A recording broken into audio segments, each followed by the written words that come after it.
राहुल कसेरा जी। राधे राधे प्रभु जी। महाराज जी, इनका थोड़ा हंसी वाला प्रश्न है। महाराज जी, खूब जोर का भजन कीर्तन करने वाली भार्या चाहता हूँ, इसका चयन मैं कैसे करूँ? हेलो। प्रभु से प्रार्थना, अच्छी बात है, अच्छी बात। और आपके जैसा दिव्य बालक। हाँ, अच्छी बात है। और आप वो अवस्था भी बता दीजिए कि मतलब देखो बच्चा, उतने वर्ष तक उसका पालन पोषण करके फिर उसे विरक्त मार्ग में वृंदावन। पहले दुल्हन तो मिले यार। देखो, प्रेमानंद जैसा तो प्रेमानंद है। भगवान अद्वितीय सबको बनाते हैं, कुछ ना कुछ फर्क रखते हैं, नहीं रखते? तो हमारे जैसा लड़का तो या तो हम ही आए आपके यहाँ, तो तुम तो अभी इतनी अवस्था क्यों? अब या तो हम मरे और फिर तुम्हारे अंश से पैदा हो, तब ये बात है। तो ये तो अब होगा नहीं, क्योंकि हमको तो जाना है श्री जी के पास, अब जन्म होना नहीं। तो अब हमारे जैसा मतलब एक भक्त समझो, भक्त पुत्र पैदा हो, लेकिन हमारे जैसा हाँ भक्त पुत्र। महाराज जी, उससे पहले पत्नी तो आ जाए। आए भार्या सुंदरो सक्कू बाई जैसे। आंग तो बहुत गुरु ऊंची है। सखू बाई जैसी पत्नी हो, प्रेमानंद जैसा लड़का हो, तो फिर बाप कैसा होना चाहिए? बात ये तो देख, तुम्हारी मांग तो है जैसे, नहीं मतलब हीरे का हार हो, स्वर्ण की करधनी हो, तो रकम कितनी तुम्हारे पास? बात समझ में आ रही कि नहीं? तुम्हारा साधन बल क्या है? अगर भगवान श्री कृष्ण को पुत्र रूप में नंद यशोदा ने प्राप्त किया तो उनका भजन देख लो। अगर मनोयोग के अनुसार पत्नी प्राप्त की करदम जी ने, तो 10,000 वर्ष तक तपस्या की और भगवान प्रसन्न हुए, तब उनसे मांगा तो देहूती रूप पत्नी, और भगवान कपिल देव जी पुत्र रूप में प्रकट हुए। तो बढ़िया मांग है तुम्हारी। अब जैसे कह दे कि हमको अमुक चीज चाहिए, तो हमें लगता है उसके लिए हमारे पास रकम होनी चाहिए, ऐसे हमारे पास तपस्या होनी चाहिए। हमारे पिता ने कभी पादुका जीवन में नहीं पहनी और किसान थे। गुरु की पादुका झोली पे, गीता जी, रामायण, गंगाजल, ये साथ 10 बजे 11 बजे तक बैल की तरह मेहनत करते, हल जोतते नंगे पैर, और फिर स्नान करके गुरु की पादुका का चरणामृत पीते, गीता और रामायण का पाठ करते, और खड़े होकर आसपास देखते कोई संत महात्मा दिखाई दे जाए, तब फिर जो भोजन आया रूखा सूखा उसे पाते, और हर समय नाम जप करते हुए। और कभी बनियाइन कुर्ता नहीं पहना, एक नीचे अचला एक ऊपर अचला मार्किन का, भीषण सर्दी में कभी स्वेटर कभी बनियाइन कर। ऐसे महान तपस्वी ब्रह्म ऋषि, 1 रुपया कभी बेईमानी का नहीं आ सकता, एक भी कोई अधर्माचरण घर गृहस्थी में नहीं कर सकता, मोहल्ले में प्याज लहसुन नहीं आ सकता। मतलब ऐसे पांडित्य, ऐसे भागवतिक भाव। और शाम के जब पूरा परिवार बैठता, तब भागवत की चर्चा होती, सब भागवत सुनते, अपनी अपनी सैया में जाओ, 4 बजे फिर उठ के फिर शुरू भगवत कीर्तन, भगवान नाम, शंखत ध्वनि, आरती, पूजा और माता जी हर समय, एक 2 खंडा का मकान था, 2 खंड का, ऊपर वाले खंड में राधा कृष्ण की मूर्ति सामने रखे, वो जपय में बैठी रहती हर समय। तब प्रेमानंद जन्मा उनके घर में। पूर्व का ऐसा थोड़ी कर्म, बचपन से ही भागवतिक संस्कार भगवत। तो हम ये कहते हैं भगवान आपकी अभिलाषा पूर्ण कर सकते हैं, पर उसके लिए बहुत तपस्या होनी चाहिए। हजारों महात्माओं का सेवन पिताजी ने किया, हजारों महात्माओं का, 8-8, 10-10 महात्मा रोज आते रहते, सबका चरणोदक, सबको भोजन, सबको आने जाने की कोई दक्षिणा व्यवस्था, किसान आदमी, मेहनत की कमाई। तो उसका प्रभाव पड़ा कि हम कई लोग भगवान के मार्ग में हैं, कई, और सब ईमानदारी से तपस्या भजन करने वाले। संसार का ऐसा नहीं, साहब नियम संयम से अपने केवल अपने अपने भजन मार्ग में लगने वाले। तो असंभव नहीं है, जब भगवान मिल सकते हैं तो फिर सब कुछ हो सकता है, पर उसके लिए बच्चा बहुत तपस्या चाहिए।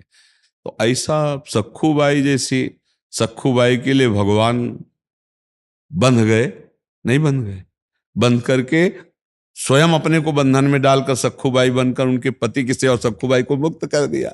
भगवान मुक्त, बंधन में बंध गए, और भक्त बंधा, उसको मुक्त कर दिया।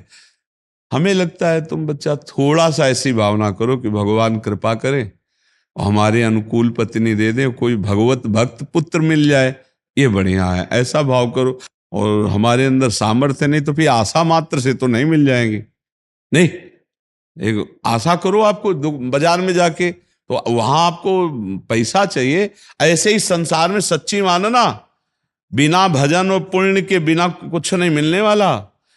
जैसे जो लोग पाप कर्म कर रहे हैं, छीना झपटी कर रहे हैं और खूब धन एकत्रित कर रहे हैं, तो उनका पुण्य नष्ट हो रहा है। और जिस दिन पुण्य नष्ट हो गया तो सब एकत्रित किया भस्म हो जाएगा, देख लेना, सब नष्ट हो जाएगा पुण्य के कारण से। तो पुण्य का सारा खेल है। तो हमें लगता है खूब नाम जप करो। नाम जप करते हो? हाँ, खूब नाम जप करो। और भगवान से, यार हमें लगता है दुल्हन मांगने की जगह भगवान को ना मांग ले यार, फिर मतलब घुमा के जाने से अच्छा है भगवान को मांग ले कि आप ही मिल जाओ। तो भगवान को हमें लगता है सीधे उन्हीं से मांग करनी चाहिए और उन्हीं से कहे कि आपको पता है कौन भक्त कैसा है, आप आ जाओ हमारे भावना की पूर्ति के लिए। भगवान बड़े कृपालु हैं। देखो देवकी वसुदेव जी के यहाँ, दशरथ कौशल्या जी के यहाँ भगवान ही तो पुत्र रूप में। उन्होंने कहा आप जैसा पुत्र मिले, तो उन्होंने कहा हमारे जैसा तो हम ही हैं। भगवान सबको अद्वितीय बनाते हैं। भगवान की हम संतान हैं, कुछ न कुछ फर्क मिलेगा। दिमागी फर्क, रूप में फर्क, चाल में फर्क, सोच में कुछ न अद्वितीय मिलेगा। सबको अद्वितीय मिलेगा नहीं, एक जैसा नहीं मिलेगा। कुछ एक जैसे मिलेंगे, कुछ वस्तु है, लेकिन कुछ भेद होगा। क्योंकि भगवान अद्वितीय है तो उनकी रचना भी बड़ी अद्वितीय है। कुछ न कुछ फर्क रहेगा। सब एक जैसे नहीं, उनमें स्वभाव में अंतर होगा, उनकी चेष्टा में अंतर होगा। पर बहुत जोर का भाई प्रश्न रहा। अब याद रखेंगे कि सखू बाई जैसी पत्नी मिले और प्रेमानंद जैसा पुत्र मिले, पर पिता कैसा होना चाहिए? इसमें तीनों चीजें तुमने माता और पुत्र की बात कही, पिता कैसे होना चाहिए? राधा नाम जप करना।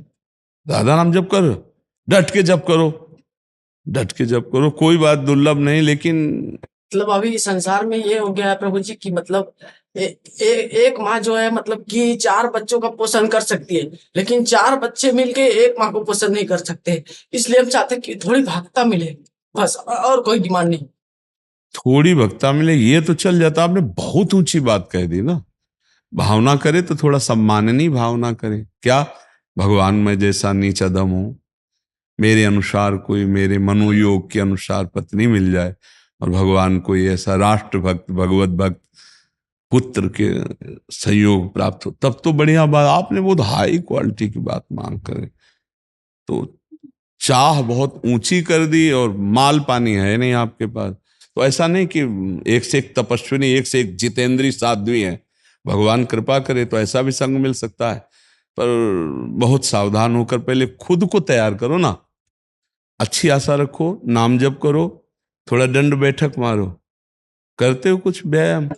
महाराज जी जब से सुना, मतलब अभी फिलहाल 10-15 दिन से, तो मतलब कि सुबह 4 बजे उठता हूँ। उसके बाद वज्रासन में तांबे के पात्र में रखे आज ऐसा बताया गया है। हाँ हाँ, थोड़ा व्यायाम करते हो? अब शुरू किया है? व्यायाम शुरू किया, 10-15 मिनट करता हूँ। पहले अच्छा, अगर बताओ दुल्हन ना मिले तो क्या करोगे फिर? तो फिर बाबा जी बनेंगे। अगर अगर मांस मछली भी खाएगी तो नहीं करेंगे उनके साथ। मांस मछली भी खाएगी, लहसुन प्याज भी खाएगी। वैसे आजकल जो दुल्हन तुम मांग रहे हो, भगवान ब्रह्मा जी कोई नई रचना करे हो तो हमें नहीं लगता लई तो बहुत है कठिन। लई आजकल के भगवान कृपा करे, आजकल की बच्चियां बहुत और बच्चे भी बहुत ऐसे रजोगुणी। तुम्हारे जैसे सात्विक बच्चे तो बहुत कम मिलते हैं ना। तो भगवान से प्रार्थना करो, भजन करो, और अगर ब्याह ना हो तो बढ़िया बात सोचे हो, फिर भगवान के मार्ग में स्वयं चल दे, स्वयं प्रेमानंद बन जाए, प्रेमानंद में मगन हो जाए। इच्छा भी नहीं है ब्याह करने की, माता की थोड़ी चाह है, इसलिए थोड़ी इच्छा नहीं है इसकी, माता पिता चाह रहे हैं कि नहीं, माता चाह रहे हैं, पिता का ध्यान। पिता का शरीर पूरा होगा। कै भाई हो? तो बड़ा कौन है? बड़े बड़े हैं, उनका ब्याह हो गया है? हाँ तो ठीक है, तुम आप इंतजार करो सखू बाई जैसी कोई देवी मिले, और ना मिले तो फिर भजन के मार्ग में निकल पड़ना। पर अच्छा लगा यार तुमसे बात करके। तुम सात्विक पुरुष हो, थोड़ा सा अभी निर्णय करने में क्षमता कमजोर है, लेकिन आप ब्रह्मचर्य से आज से पक्का बिल्कुल ठीक से रहो ना।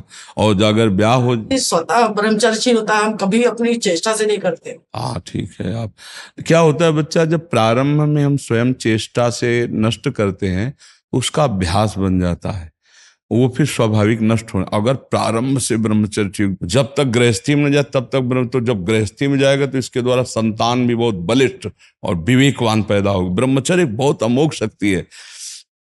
ये समझो कि अगर आप 2 वर्ष ब्रह्मचर्य रहो, नाम जप करो, और फिर संतान की भावना और संतान उत्पत्ति करने की क्रिया के पहले भगवान को प्रणाम, समस्त देवताओं को प्रणाम, और शास्त्रीय पद्धति अमुक तिथि अमुक समय अमुक ऐसा, और फिर संयोग किया जाए, तो वो जो पुत्र हो 2 वर्ष मात्र ब्रह्मचर्य। फिर यहाँ तो गर्भस्थ शिशु हो जाने पर भी ब्रह्मचर्य नहीं रहते, तो इसीलिए वो आचरण विहीन संतानें होती। इसका बड़ा प्रयोग का जो शास्त्रीय पद्धतियां हैं, इनका बड़ा बल है। जिस समय भगवान कश्यप जी ने ब्रह्मचर्य धारण करके और विनता और कद्रु पर, तो विनता से गरुण भगवान पैदा हुए, अरुण भगवान पैदा हुए, 2 पुत्र, जो अरुण जी सूर्य के सारथी और गरुण जी हरि के वाहन, और कद्रु से भगवान शेष जी पैदा हुए, वासुकी जी पैदा हुए। ये देखो ब्रह्मचर्य का चमत्कार। वो ऐसे नहीं, जब संतान प्रकट करते थे तो बहुत वर्ष ब्रह्मचर्य रह के तप करके तब फिर संतान प्रकट करते थे। अब जैसे गंदे आचरण, गंदा पेय पदार्थ पे, गंदी भावनाएं, तो वैसे संतानें होती। अगर वास्तविक अपने जीवन में अपनी संतान की उन्नति चाहे तो कुछ समय तक ब्रह्मचर्य रह करके तब ऐसा, और जब गर्भ में बालक आ जाए, ये पता चल जाए गर्भ, तो कभी संयोग ना करे। फिर भगवान नाम कीर्तन, खान पान साथ, तो उस बालक में, गर्भस्थ शिशु में भक्ति के परमाणु आ जाएंगे, और वो चाहे राष्ट्र भक्त बने चाहे भगवत भक्त बने, वो नाम रोशन करेगा। अब आजकल वासनाओं से सब खेल हो रहे हैं, तो इसीलिए संतानों में वो ओज, तेज, वो संयम नहीं पाया जाता। ब्रह्मचर्य एक बहुत बड़ी तपस्या है, बहुत बड़ा जीवन है, जिसको लोग समझ नहीं रहे। छोटे छोटे बच्चे ब्रह्मचर्य की हानि कर रहे हैं। ब्रह्मचर्य को बहुत संभालना चाहिए। मोबाइल से के दोषों से बचना चाहिए, गंदे दोष करेंगे तो उससे हानि हो जाती है। ठीक है बच्चा, नाम जप करो, थोड़ा दंड बैठक मारो, और अपने अच्छे भाव से रहो, और इंतजार करो जब ऐसा कोई संयोग बन जाए। 26 के हो, कै साल इंतजार करोगे? 36 तक? 36 तक देख लो भाई, अगर जिंदा रहे तो 36 के बाद फिर मिल लेना। नहीं आप ठीक है, आगे